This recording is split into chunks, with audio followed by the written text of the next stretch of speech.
하나님의 말씀이 영혼의 양식이라면 기도는 영혼의 호흡입니다. 하루의 시작을 말씀과 기도로 연다면 우리의 영혼은 날로 건강해질 것입니다. 오늘은 시편 18편 31절에서 34절의 말씀을 묵상하여 우리의 영혼을 살찌우고 기도로 하루를 시작함으로 활력을 얻고자 합니다. 여호와 외에 누가 하나님이며 우리 하나님 외에 누가 반석이냐? 이 하나님이 힘으로 내게 띠띠우시며 내 길을 완전하게 하시며 나의 발을 암사슴 발 같게 하시며 나를 나의 높은 곳에 세우시며 내 손을 가르쳐 싸우게 하시니 내 팔이 놋활을 당기도다. 고대인들에게 국가 간 혹은 민족 간의 전쟁은 신들의 싸움이었습니다. 신이 명하시면 백성들은 손에 들고 있던 농기구들을 내려놓고 병장기를 들어야만 했습니다. 그래서 그러한 전쟁에 승리하게 되면 그 승리는 곧 자신들이 섬기는 신의 승리가 되었습니다. 이러한 고대인들의 관점에서 보면 이스라엘의 하나님은 좀 애매합니다. 가나안에 입성한 이후 사사시대를 거치면서 이스라엘은 주변국들의 밥이 되었기 때문입니다. 주변 나라들의 식민지가 되어 오랜 세월 고난의 시간을 보내다가 잠시 식민지에서 벗어나길 반복했으니 말입니다. 그러던 중 백성들의 요청으로 사울이 왕에 등극하면서 사사시대는 막을 내리고 왕정시대가 열렸습니다. 그렇다면 백성들의 요구로 맞이하게 된 왕정시대는 어떤 변화를 가져왔을까요? 특별히 주변국들과의 관계에서 말입니다.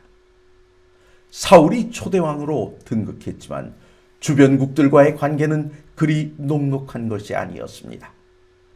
솔직히 다윗 이전의 이스라엘의 전쟁사는 심한 얼룩으로 점출되었으니 말입니다. 하지만 이러한 민족의 역사를 보는 당시 사람들의 눈은 다윗만 달랐습니다. 이방인들에게 전쟁은 신들의 힘겨루기로 여겨졌지만 실상 이스라엘에게는 하나님의 말씀에 순종하는 삶을 살았는가의 여부가 관건이었습니다. 하나님의 말씀에 순종하는 삶을 살며 하나님만 의지하였던 다윗은 이와 같은 사실을 갈파하고 있었던 것입니다. 그래서 그는 본문에서 당당하게 외칩니다.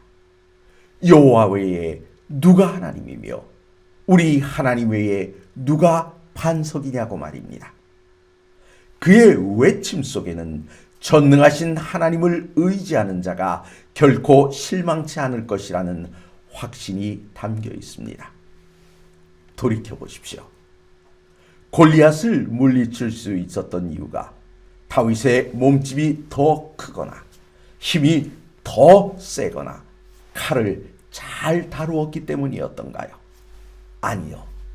하나님께서 그와 함께 하시니 그가 던진 작은 돌 하나도 민족을 구원할 능력이 되었던 것입니다. 다윗이 만든 이런 결과들은 전쟁이란 인간의 탁월한 지략과 힘으로만 하는 것이 아님을 알고 있었기에 이룰 수 있었던 것입니다. 다윗은 34절에서 내 손을 가르쳐 싸우게 하신다고 합니다. 여기서 가르친다는 말은 단련시키다, 훈련시키다는 뜻으로 하나님께서 친히 다윗을 싸움에 적합한 자로 만드셨음을 고백한 것입니다. 말씀과 기도로 하루를 시작하려 하시는 성도 여러분, 두 사람이 같은 시기에 같은 사회상을 바라보고 있어도 하나님을 의지하는 사람의 눈은 전혀 하나님을 의지하지 않는 사람과 다른 것을 볼 수 있습니다. 기억해 두십시오.